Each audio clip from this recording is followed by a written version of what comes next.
Баршаңызға сәлем, қайырлы күн. Бүгін сіздермен красный бархат және де вупи-пай пирожныйларымен бөлісетін боламын.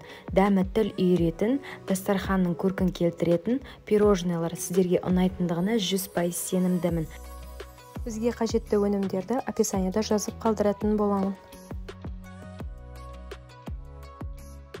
Ең алдымен жұмыртқамызды қантпен жақсылап араластырып алатын боламыз.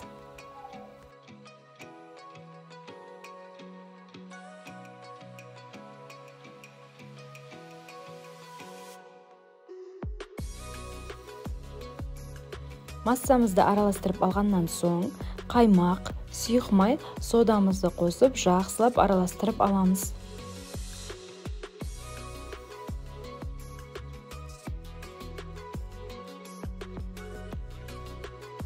Біз мұнда екі түрлі пирожный жасап жатырмыз. Бірі красный бархат, екіншісі вупи-пай. Сол үшін біз дайын болған қамырымызды екіге бөлеміз. Жарты бөлігіне қызыл түсті красителімізді саламыз, екіншісіне какао салып араластырып, қамырын дайындайтын боламыз.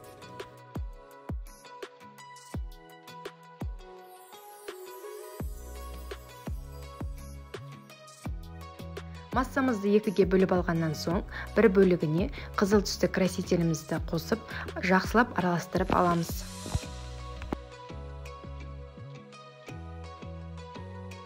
Ұнымызға қопсытқышты қосып, жақсылап араластырып аламыз.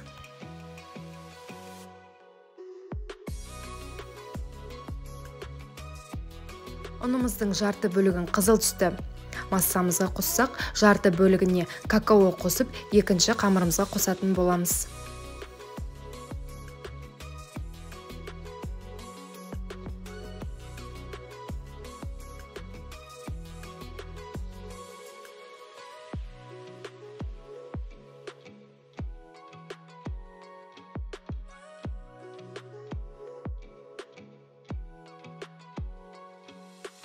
Біздің алғашқы қамырымыз дайын. Ендігі кезекте екінші қамырымызды дайындайтын боламыз.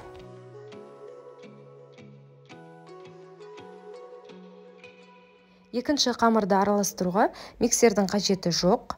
Ол үшін жай ғана венчикпен араластырып аламыз. Ұнымызға какаоны салып араластырып аламыз да массамызға қосып қамырымызды дайындап аламыз.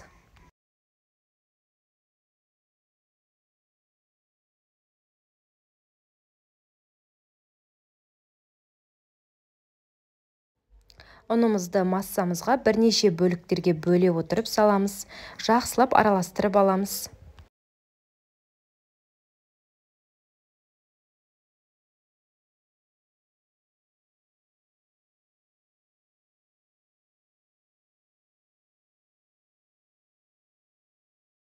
Міне, біздің екі қамырымыз да дайын. Келесі кезекте 180 градуста пісіріп алатын боламыз.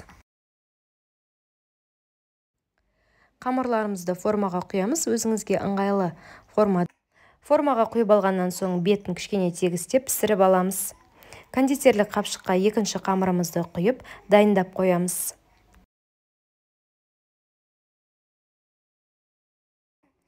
Біздің алғашқы бисквитіміз пісті. Ендігі кезекте екінші бисквитті пісіріп аламыз. Екі бисквитімізді де дәл осылай жасап алсаңыздар өте ыңғайлы, өте әдемі болып шығады. Шеңберлерді барынша бір-біріне ұқсатып, дөңгелек етіп жасауға тырысыңыздар. Қамырымыздың арасына кірген ауаларды шығару үшін кішкене осылай жерге ұрғылап жіберіңіздер. Келесі кезекте кішкене формаларын реттеп жіберетін боламыз да 180 градуста пісіріп аламыз.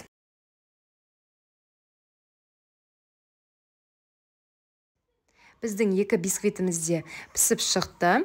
Келесі кезекте формаларын реттеп шығамыз. Ол үшін бізге кез келген дөңгелек зат қажет болады.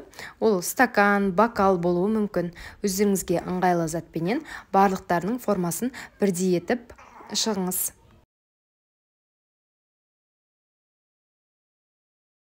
Кесіп шыққаннан соң жанынан қалған бөліктерінен трайфл жасаймыз. Арнайы бір ыдысқа жинап қойыңыздар. Қызыл түсінде, қара түсінде араластырып жасап аламыз.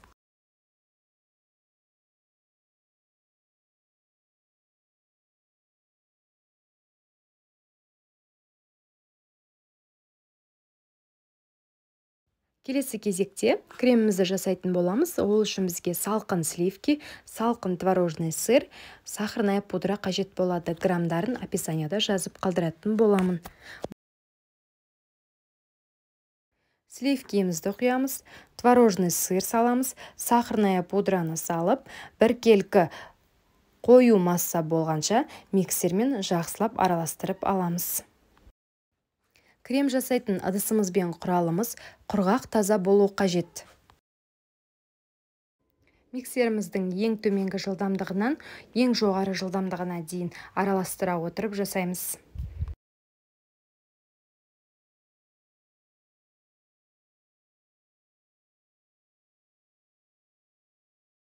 Кондитерлік қапшыққа насадкамызды салып дайындап аламыз. Креміміз дайын. Кондитерлік қапшыққа кремімізді салып, пирожныларымызды жинайтын боламыз.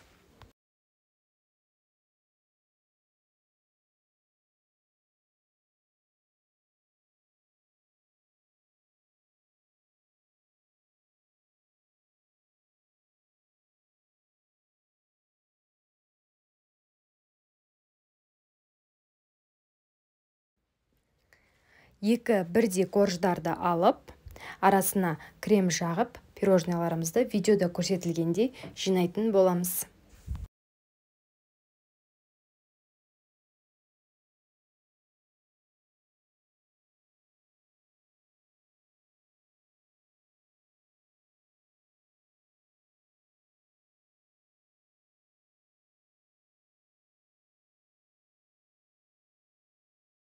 Мен мұнда жұлдызша насадканы қолдандым. Өздеріңізге ыңғайлы Вупипайдың насадкасында қолдансаңыздар болады. Барлық пирожныларымызды дәл осылай жасап шығамыз.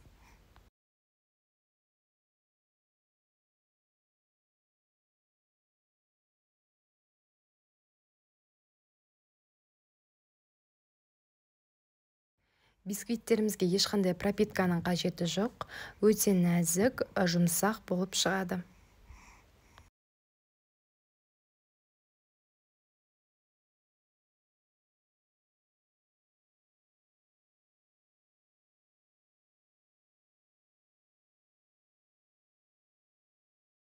Екінші бисквитімізді бірдей бөліктерге бөліп, оларды да видеода көрсетілгендей етіп барлығын жинап аламыз.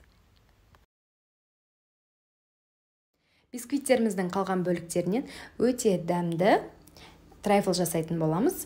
Ол үшін видеода көрсетілгендей қалдықтардың барлығын бір дисқа салып, үстіне өзіңізге ұнайтын фруктыды ұсақ бөліктерге бөліп, турап қосасыз. Фруктыларымыздың үстінен кремімізді жағып қоямыз. Пирожныларға әсемдік үшін мен шоколад қолдандым. Шоколадты ерітіп, үстіне жағып шықтым. Бұл міндетті емес, өзіңіздің қалауыңызша әсемдесеңіз болады.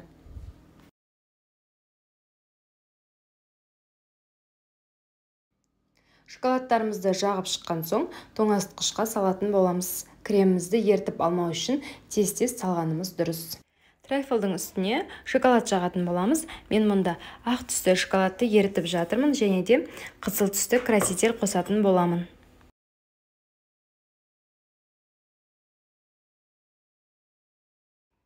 Шоколадымызды тегістеп жағып, реттеп шығатын боламыз.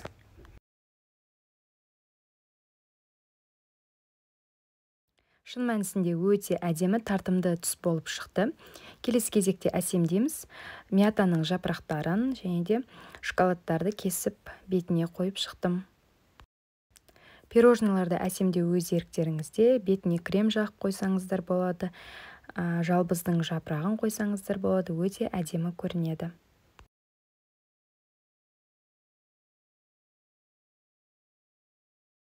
Астарыңыз дәмді болсын, міндетті түрде жасап көріңіздер, сіздерге ұнайды деген ойдамын. Өте нәзік, өте дәмді болып шығады.